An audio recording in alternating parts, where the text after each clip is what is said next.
What's up, everybody? Welcome to DFS by the Numbers. These are my full card breakdown and predictions for UFC Vegas 14, Rafael dos Anjos versus Paul Felder. And a couple of days ago, this fight card was looking pretty weak, but in steps Paul Felder on short notice. I really like the main event here, RDA versus Paul Felder. It's going to be a good one for sure.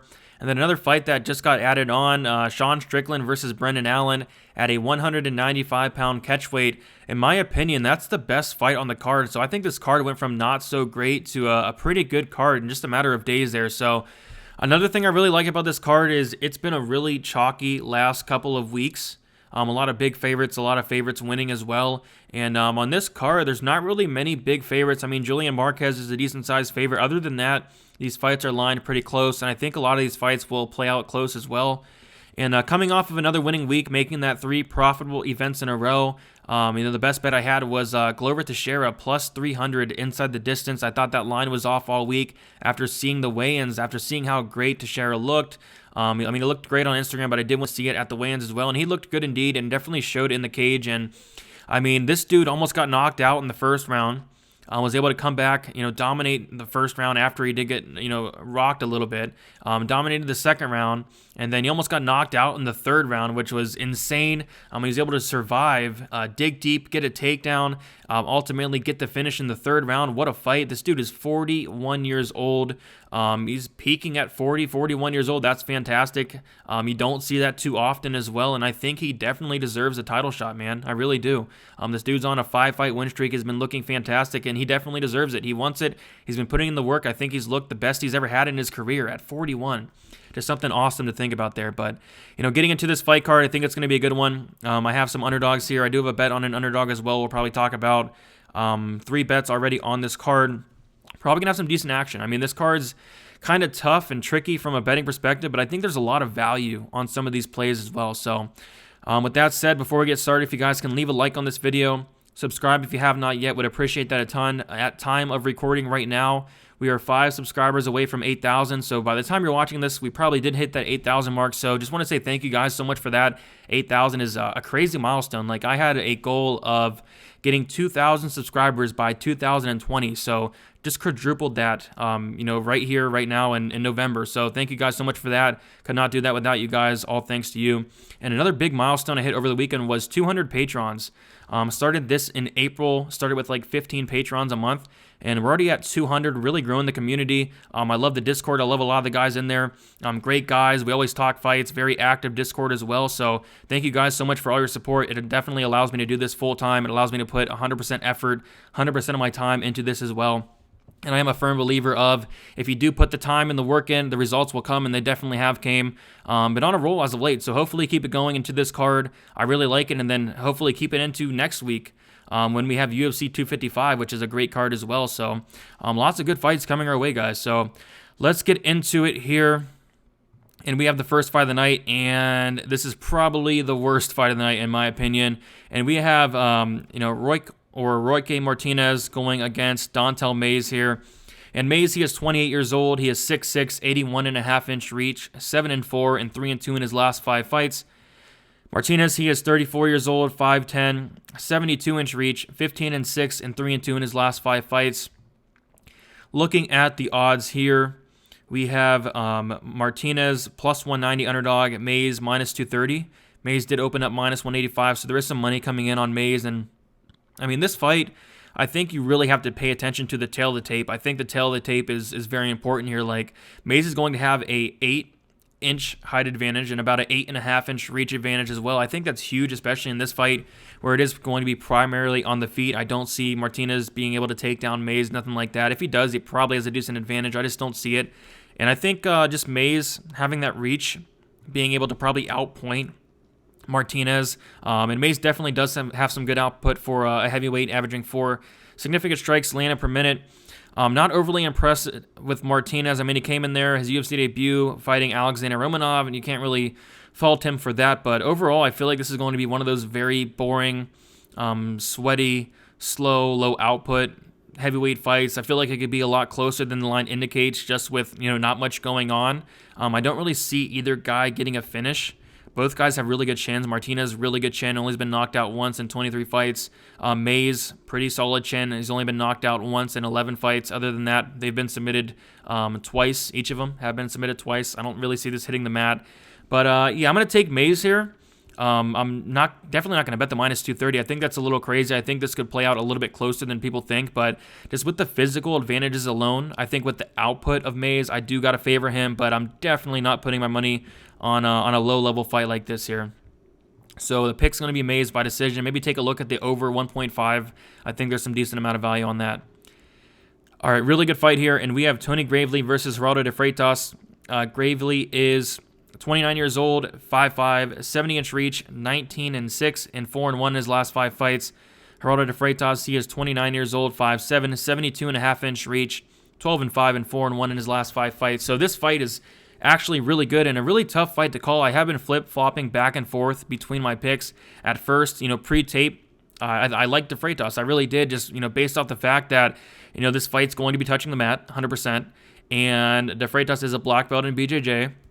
And Gravely has been submitted like 5 times. But after you dig into the tape, you really got to favor Gravely here. And Gravely is a fantastic wrestler. I do think he's going to get takedowns in this fight, and I think he's going to get a lot of them. Not overly impressed with de Freitas' takedown defense by any means. And Gravely, when he's losing to some very, very good competition.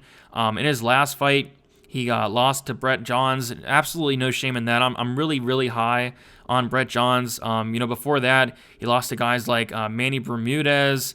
You might know Merab Dvalishvili, Patchy Mix. Just guys like that. Like, he's losing to some pretty solid competition, and the dude's only getting better and better, as his career moves on. So I do have to favor Tony Gravely in this matchup. I think as long as he does not get submitted, I think he's going to win this fight. So I pretty much think de Freitas is sub or bust here. The one thing I will say is de Freitas, he's a very tough guy. He's never been knocked out. He's never been submitted. He doesn't slow down. I think he'll definitely be there into that 3rd round. So maybe Gravely slows down. He's able to get a finisher late or something like that. But I do got to favor Gravely here pretty decently. Like, outside of a submission, if you're on de Freitas, maybe take a look at the submission prop. I mean, I wouldn't be surprised. Like, Gravely's been submitted like 5 times, but I got to take Gravely here. I'm going to take him to win by decision. De Freitas is a really tough guy, and I'm really looking forward to this fight. It should play out decently close, but I do think Gravely's going to get a ton of takedowns, have a ton of top control, just stay out of trouble. You win the decision there.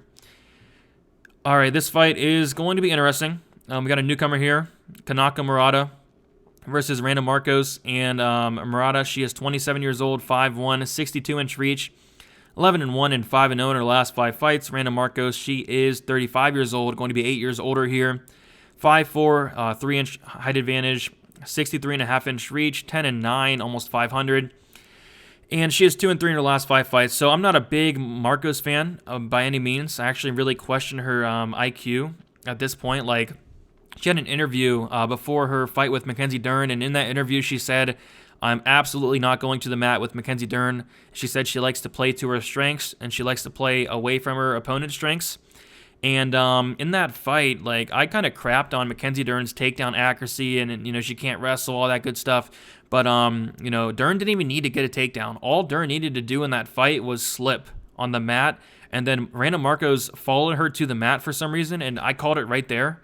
I said she's gonna get submitted, and what do you know? After that, like a minute, she got submitted. So I really question her IQ, but really has nothing to do with that fight. But regardless, her IQ is really bad at this point. So fight IQ is poor. And watching tape on Murata, she is a gold medalist in wrestling, and you can definitely see it on the tape. Like, her wrestling's very good, her takedown's very good, her top control's very good. She's able to stay out of trouble. She's been submitted once, but it was way far back in her career. She has patched it up, it looks like, a little bit. And it's a sketchy fight, I guess. Taking a look at the odds here, and Murata is minus 175, Marcos is plus 155. I see a lot of people on Marcos. If anything, I think Marcos is probably submission or bust. I can see her being on her back for a lot of this fight. If it does stay standing, I think this fight's going to play out very close. It's just Murata's going to probably get this down to the mat. And Marcos, her takedown defense is 58%. She's been taken down a ton in her UFC career. And outside of her finding like an armbar from guard, I think Murata's going to win. But, women's MMA, armbar from guard, like, would we really be surprised at all if Marcos was able to hit that? No. So if you are on the Marco side, maybe look at the submission prop, but I'm going to take Murata to win by decision. Minus 175, might look at the decision prop there. But other than that, probably not going to touch that minus 175. It just has really a sketchy vibe to it. Like, she might get put in some bad spots, and Marcos may be able to find a submission. Marcos does have a decent amount of submissions on her record. She has finished 42% of her wins by submission. So I like Murata here. I like her by decision, but I'm not going to touch it from a betting perspective. All right, another good fight here. Luis Smolka versus Jose Quinones. Smolka, he is 29 years old, 5'9", 68.5-inch reach, 16-7, 3-2 in his last 5 fights. Quinones, he is 30 years old, 5'8", 69-inch reach, 8-4, 3-2 in his last 5 fights. We'll take a look at the odds real quick. And Quinones, he is, if I can find it,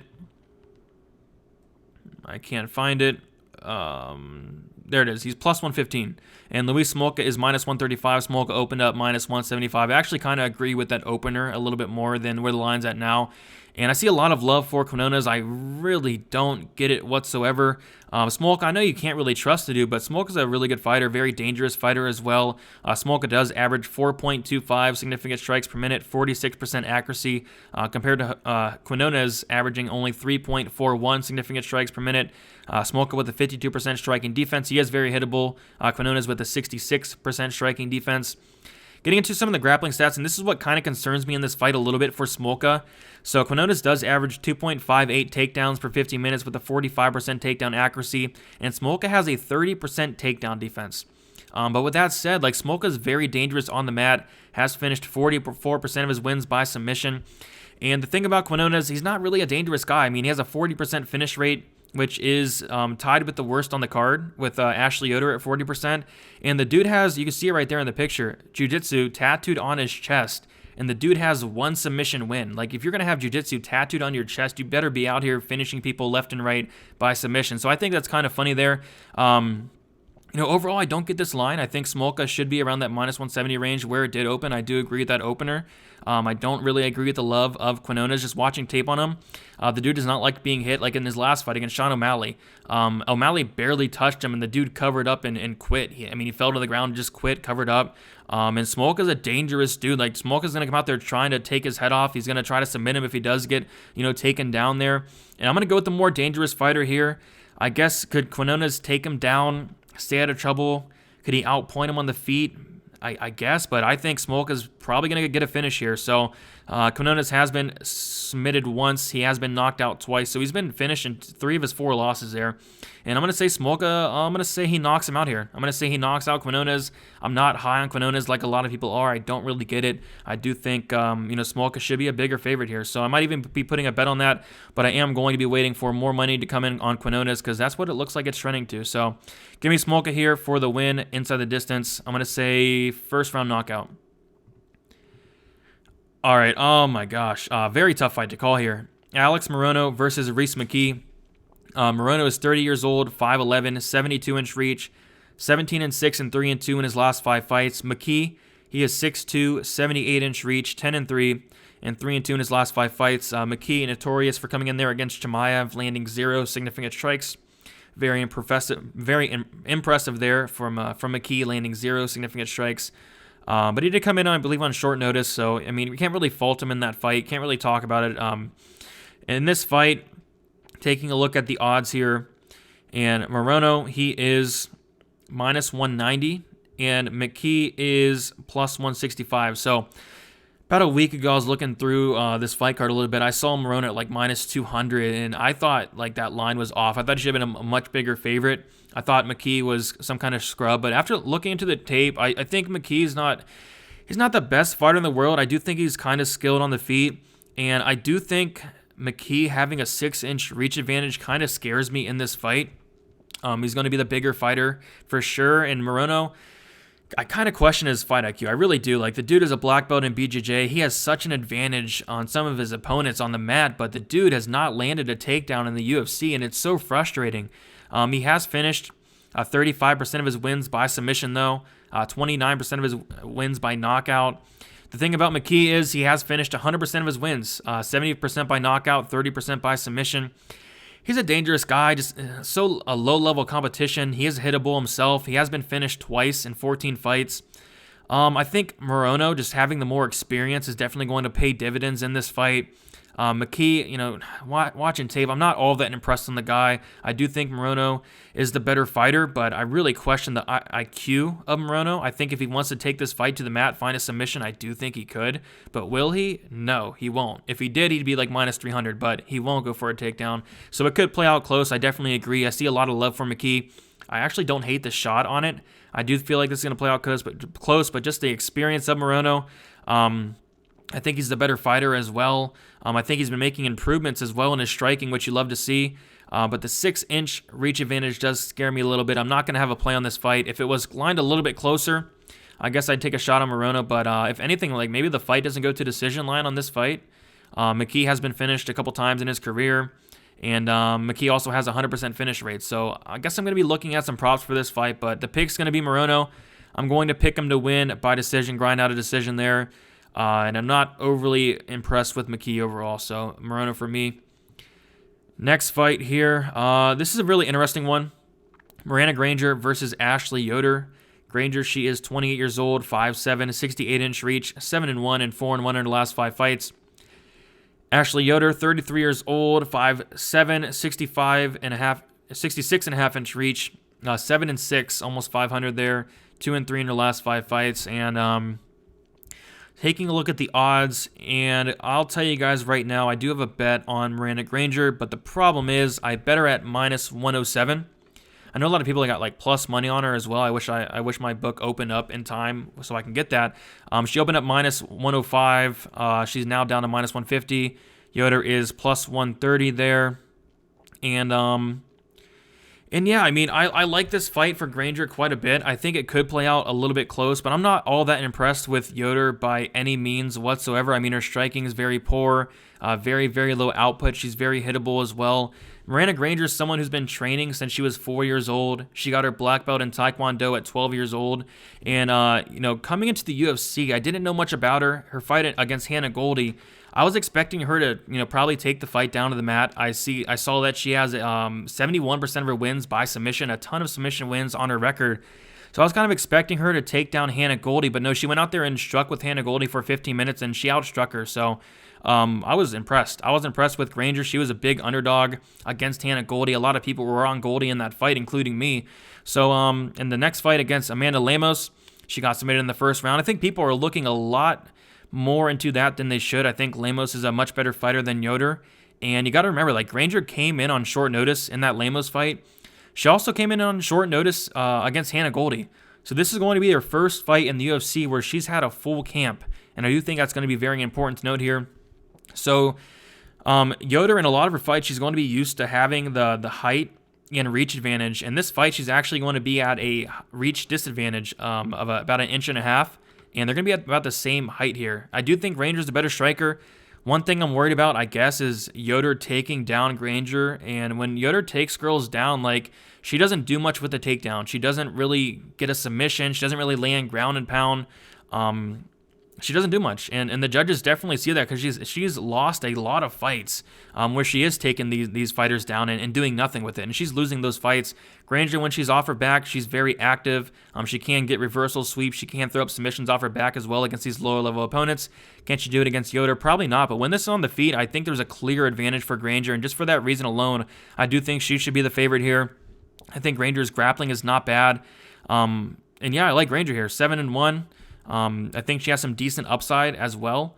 And Ashley Yoder, 7-6. I think she goes 7-7 here, 500. Like I said, I'm not all that impressed in her. So I'm giving Miranda Granger here by decision. And like I said, I do have a bet on it, but I do have that bet at, I got it at minus 107. So probably at minus 150, I'd pass. But if you did get an early, shout out to you guys. But minus 150 is getting a little bit too wide there for my liking. Next fight, and this is, in my opinion, probably fight of the night. We have Sean Strickland versus Brendan Allen. And Sean Strickland, he is 29 years old, 6'1", 76-inch reach, 21-3 and 3-2 in his last 5 fights. Brendan Allen, he is 24 years old, 6'2", 75-inch reach, 15-3 and 5-0 in his last 5 fights. So this is going to be important to note. and I do want to watch the weigh-ins for this fight. I think the weigh-ins for this fight in particular is going to be very important. And make sure you guys tune into the live stream on Friday, 7 p.m. Eastern Time, where I will be going over the weigh-ins, final picks, all that. Because, yeah, 195-pound catchweight, and I do feel like this does favor Brendan Allen, this catchweight at 195. I do think he's going to be the bigger fighter, but I do want to see weigh-ins to confirm that. So, as for the fight plays out, I mean, Sean Strickland had that, the motorcycle accident, had about a 2-year layoff, came back against Jack Marshman. What I would have liked to see was a little more grappling. I would have liked him to take down Marshman. I think he had a huge advantage if he did take him down. I think if he took him down, he'd probably get a submission, but he struck with Jack Marshman. He looked fine. 15 minutes outstruck him, was not able to get him out of there, but no shame in that. Good performance, especially after coming off there off of like a 2-year layoff. And Sean Strickland, high output fighter, averaging 4.64 significant strikes per minute compared to Allen's 2.67. Brendan Allen, 35% striking defense. Sean Strickland, 67% striking defense. Getting into the grappling stats a little bit. Sean Strickland averages about a takedown per 15 minutes, 57% accuracy compared to Allen's about a takedown and a half, 37% accuracy. Sean Strickland does have an 81% takedown defense, which I do think is important to note, but going through Strickland's record and his past fights, like the dude hasn't fought many wrestler grapplers like at all. Like he's fought a couple. Kamaru Usman was one, and he was able to stuff 6 out of 8 takedowns from Kamaru Usman. Other than that, Alex Garcia, he got taken down a couple times by him, but other than that, like he really hasn't fought many wrestler grapplers. And of course, in the Usman fight and all that, you got to think like that was at 170. This is at 195, so I'm kind of like iffy about, is his takedown defense going to hold up at this 195-pound catchweight against Brendan Allen, who is someone that he was making massive improvements like each and every time. Like 2 years ago, this is someone that was losing to like an Alexander Hernandez 2 years ago, and he's looking better than ever. The dude's 24 years old, Brendan Allen. He was 22 years old. His last loss, like he's making massive improvements. His striking is improving. This is such a tough fight to call. I've been flipping back and forth. I'm going to go with Brendan Allen here. I'm going to say he gets him down, does some work. Sean Strickland, he's good on the mat himself. Brown belt and BJJ, but Allen is definitely on a whole other level on the mat, I do believe. I do think that if Allen's gas tank holds up, he can win a decision here, but I am sketched out on his gas tank a little bit. But I just think the forward pressure of Allen's going to, help out a ton in this fight. I don't necessarily think he's the better striker, but I do think he's the more dangerous fighter as a whole. I do think he's going to get takedowns in this fight. And like I said, I want to see the weigh-ins. If Allen's looking a decent amount bigger, I'll probably place a bet on Allen. But I do need to see the weigh-ins there. This fight's so close. And, this is according to the odds. Like, the odds makers agree. Like, this fight is very, very close here. Brendan Allen, minus 120. Opened up minus 170. Wow, that can't be right. Anyway, Strickland, plus 100 right here. So pretty much a pick 'em. And I'm going to slightly, ever so lean on the Brendan Allen side. Just him being the more dangerous fighter, I think, is making a ton of improvements. Am I confident enough to bet it? Not yet. Let me see the weigh-ins. If I'm liking what I'm seeing from Allen, if he looks a decent amount bigger, I might take a shot on him. So, good fight. But give me Brendan Allen. I'm going to say by... I don't know if he's going to be able to submit Strickland. I'm going to say Brendan Allen, a very close decision. I think he's going to win those first 2 rounds. I think the 3rd round is going to be sketchy, but I don't know if Strickland has what it takes to put him out. And regardless, Brendan Allen is a very tough guy, never been knocked out. So I'm going to say Allen wins those first 2, gets a decision win there. Very close fight.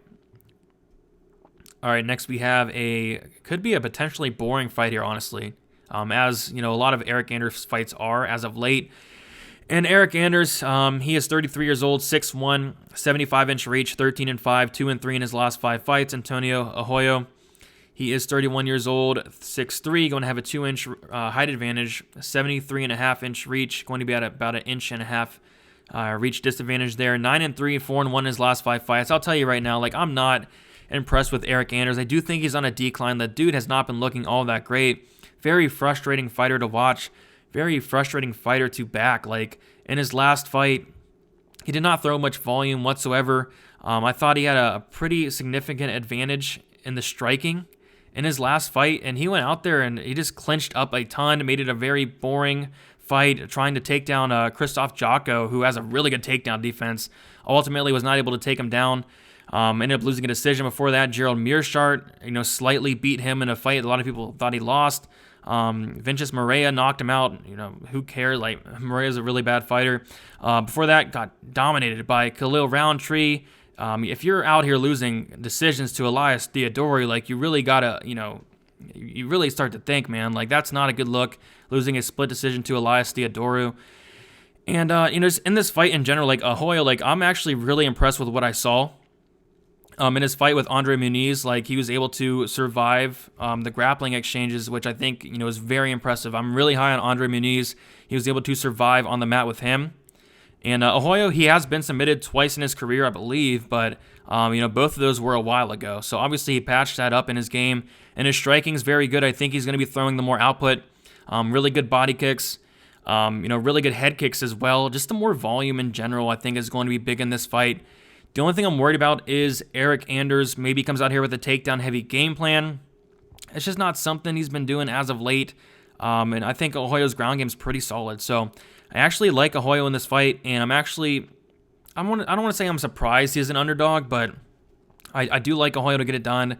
So he opened up plus 175. He's now down to plus 110. A lot of money coming in on Ahoyo. And Eric Anders minus 130.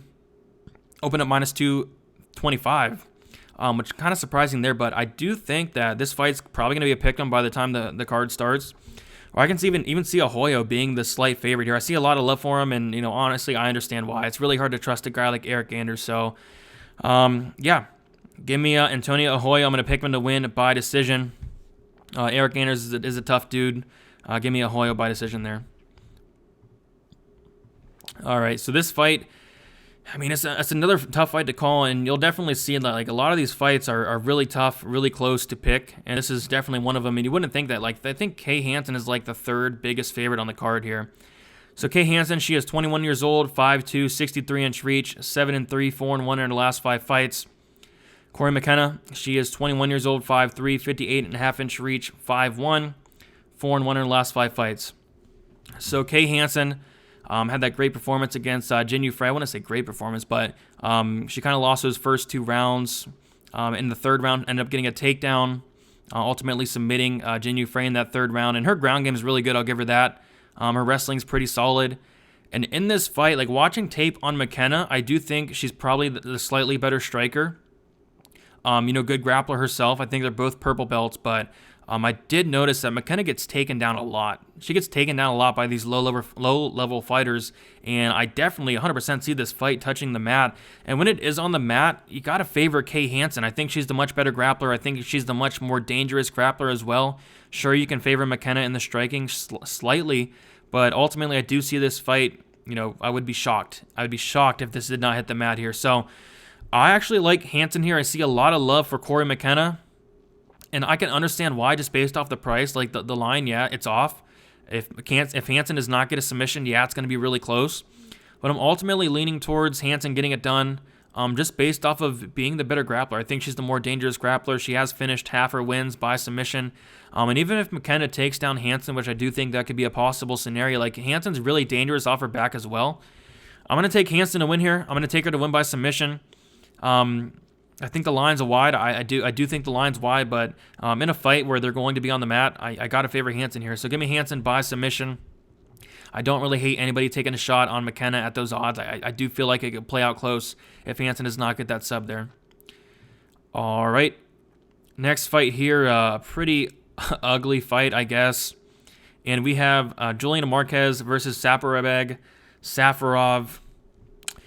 And Marquez, he is 30 years old, 6'2", 72-inch reach, 7-2, and 4-1 in his last 5 fights. Safarov is 34 years old, 6'1", 78-inch reach, going to have a 6-inch reach advantage, 9-3 and 2-3 in his last 5 fights. So I guess some things that concern me that I do want to put out.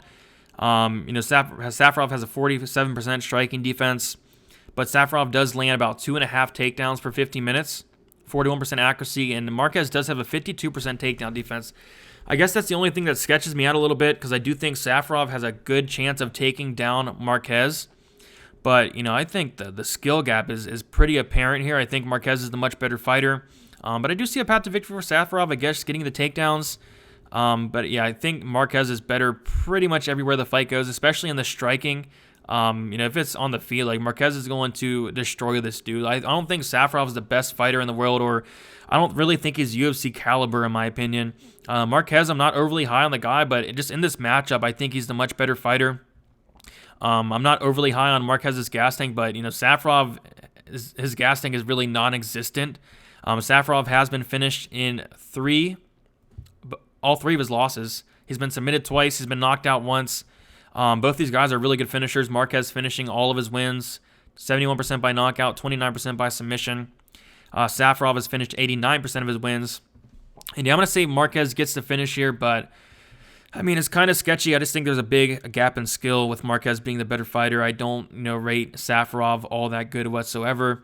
But I do think Safarov can maybe have a decent first round. I'll say that. But after that, his gas tank is really non-existent there. Taking a look at the odds, and Marquez is minus 280. Opened up around minus 280 as well. Safarov plus 240. I don't really see a reason to bet on either side of this fight. If anything, maybe look at the, under 1.5. Could be interesting if the line's right. Both guys' gas tank is really questionable, especially on the Safarov side. I do see a finish in this fight. Maybe parlaying the fight doesn't go to decision lines. Not a bad look if the line's right as well. So definitely see a finish here. I see it coming on the Marquez side. So give me Marquez. I'm going to pick him to win by knockout. All right, co-main event time. And pretty solid co-main event here. Abdul Razak Alhassan versus Chaos Williams. And Alhassan, he is 5'10", 35 years old, 72-inch reach, 10-2, and 3-2 in his last 5 fights. Chaos Williams, he is 26 years old, 6 foot, 77-inch reach, going to have a 5-inch reach advantage, 10-1 and 5-0 in his last 5 fights. So, Williams has been looking good. Came into the UFC against Alex Morono, knocked him out in like 20, 30 seconds. And looking at the line here, Alhassan is minus 230, opened up minus 175, which is a little crazy there in my opinion. Crazy as in it should be a little bit wider there. And Chaos Williams plus 190, opened up plus 135. I'm kind of surprised at where it opened, honestly, but I guess you could see it. I mean, maybe some recency biased. Obviously, Alhassan did not look all that great in his last fight against Manur Lazez, which, the dude looks like he's a real deal, but Alhassan did come into that fight, really bad shape. He did not make weight. He looked awful on the scales, and I don't think he was ready. But taking a look at his Instagram, and I do want to see the weigh-ins for this fight as well. Taking a look at his Instagram, it looks like he's been having a pretty good fight camp, getting in shape. He looks in pretty good shape, so just waiting to see the weigh-ins there to confirm that. Chaos Williams, watching tape on him, man, does he leave a ton of openings. He comes forward, throws, he's really not technical whatsoever. When he backs up, he leaves his hands down. Alhassan's going to knock this dude out. And the thing about Alhassan, he's knocked out all of his opponents. All his 10 wins have come by knockout, and I believe all of his 10 wins have came in the first round. And watching tape on him, you can definitely see why. Like, the dude hits like an absolute truck. And the thing with Alhassan is, like, typically these power punchers, when they hit hard, they usually just throw like maybe a couple strikes per minute. Not Alhassan. He throws a decent amount of volume, which I love, averaging 4.5 significant strikes landed per minute. And in this fight, it's going to be chaos. It's going to be chaos here. And as long as it lasts, I definitely think the under 1.5 is a good look here, especially considering Alhassan's all of his wins have come in the first round. I feel like Williams is going to try to start fast here. And he does leave a lot of openings. So I think the more technical striker is Alhassan. I think the harder hitting fighter is Alhassan. I think the better fighter is Alhassan. And if he comes in here looking good at weigh-ins, I'm probably put a bet on him. Might throw him in a parlay or something. But yeah, Alhassan for me, I want to say is either my first or second most confident pick on the slate. But regardless, this fight is going to be really fun. This fight is going to be an absolute war for as long as it lasts, and it probably does not last long here. So Abdul Razak Alhassan for me by knockout. All right, so main event here. In a very intriguing fight, Rafael dos Anjos, RDA going against Paul Felder. Dos Anjos, 36 years old, 5'8", 70-inch reach, 29-13, and 1-4 in his last 5 fights. Paul Felder, 36 years old, 5'11", 70.5-inch reach, 17-5, and 3-2 in his last 5 fights. So very intriguing fight here. Paul Felder, coming in on 5 days' notice, Says he's in shape, been training for a triathlon. Obviously, I do think that's a lot different than training for a fight, but still should come in here in a decent amount of shape. But 5 days notice regardless. Rafael dos Anjos going back down to 155. So this is something I want to see the weigh-ins for a couple reasons. I want to see how dos Anjos looks on the scales. I want to see how Paul Felder looks on the scales. And, just judging by RDA's Instagram, like the dude looks in phenomenal shape. So I am expecting him to come in really good shape here, but I do want to see them on the weigh-ins.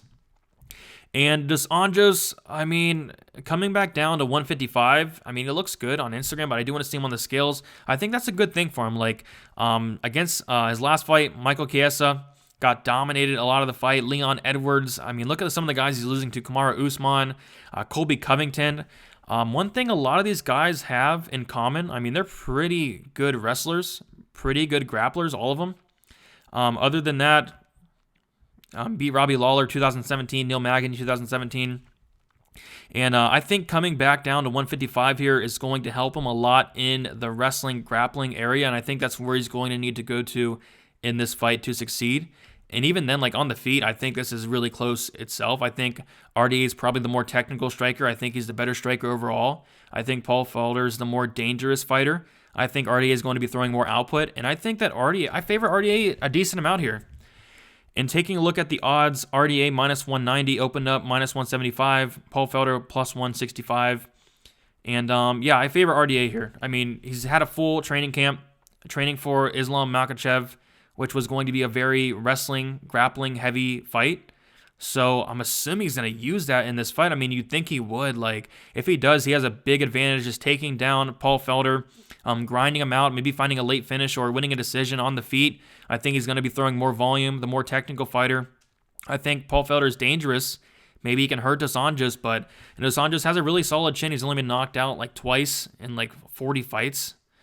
So I'm going to take dos Anjos here. I like him a lot. Would like a little bit of a better line. I don't hate him as maybe a potential parlay piece. Maybe look at the dos Anjos decision prop as something else you could look at. But even if Paul Felder came in here with a full training camp, I'd probably still slightly favor dos Anjos. But that 5 days to notice is really sketchy there. I do think dos Anjos can definitely mix it up, land some takedowns. He does land about 2 takedowns per 15 minutes with a 39% accuracy.